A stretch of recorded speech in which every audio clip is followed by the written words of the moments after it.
Salut tout le monde, c'est Evolution 2.0, j'espère que vous allez bien et bienvenue dans la rubrique Ces gens qui sont partis de rien. Aujourd'hui j'ai choisi cette image pour refléter le succès inattendu d'un homme qui sait rire du riche comme du pauvre, du religieux au athée. Il manie l'humour noir à nous émouvoir, saupoudré de sarcasme à en donner des pasmes, les conservateurs le bannissent, les extrémistes le haïssent, la noirceur fait son bonheur et ses messages contestataires sont révolutionnaires. Car il a compris que l'humour n'a que de limites pour les gens limités. Alléluia, bordel! Je vais vous parler de l'histoire de Jérémy Ferrari qui est devenu un comédien, humoriste, acteur et auteur. Mais avant tout ça, l'humoriste a eu beaucoup de mal à trouver sa place dans l'univers du spectacle. À l'âge de 17 ans, Jérémy s'installa à Paris et écrit « Moi, méchant ?» Son premier spectacle qu'il produira dans plusieurs petits théâtres ne fait pas l'unanimité, et nombreux ceux qui trouvent son humour de mauvais goût et dérangeant. Les représentations et les premiers cachets qu'il touche ne lui permettent pas immédiatement de vivre de sa passion. Son style d'humour particulier se heurte à des refus systématiques de la part des programmateurs et des télévisions. En parallèle, pour gagner sa vie, il est contraint de faire des petits boulots. Comme agent de sécurité au Stade de France, il fait aussi serveur, groom, coursier, conseiller clientèle chez Orange, vendeur de chemises et manutentionnaire. Ces périodes déprimantes sont une source d'inspiration intense pour lui.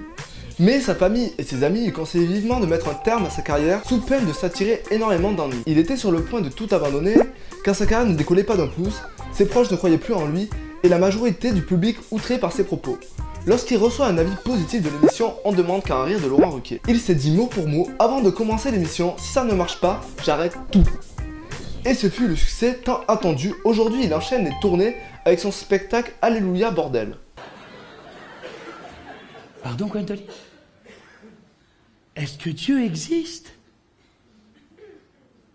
Mais qu'est-ce que j'en sais, moi? Mais je suis prêtre, je ne suis pas devin. Mais ne mélange pas tout, ça n'a rien à voir. Est-ce que Julien Lepers c'est intelligent?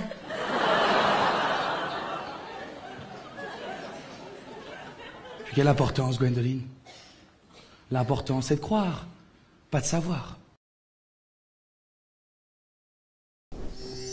Et connaissez-vous la morale de cette histoire vraie, mes amis?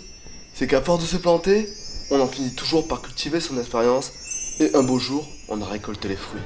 Mes amis, si vous avez des rêves, des désirs, évitez de dormir pour ne pas les voir s'enfuir. Car si vous voulez votre part de bonheur, vous avez intérêt de vous réveiller à la bonne heure, car tout commence maintenant.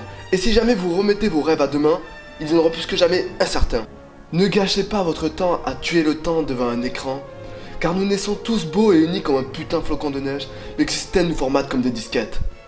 Nous sommes pas un compte en banque, nous sommes pas une bagnole, et nous sommes pas un diplôme. Nous sommes des humains, des créateurs.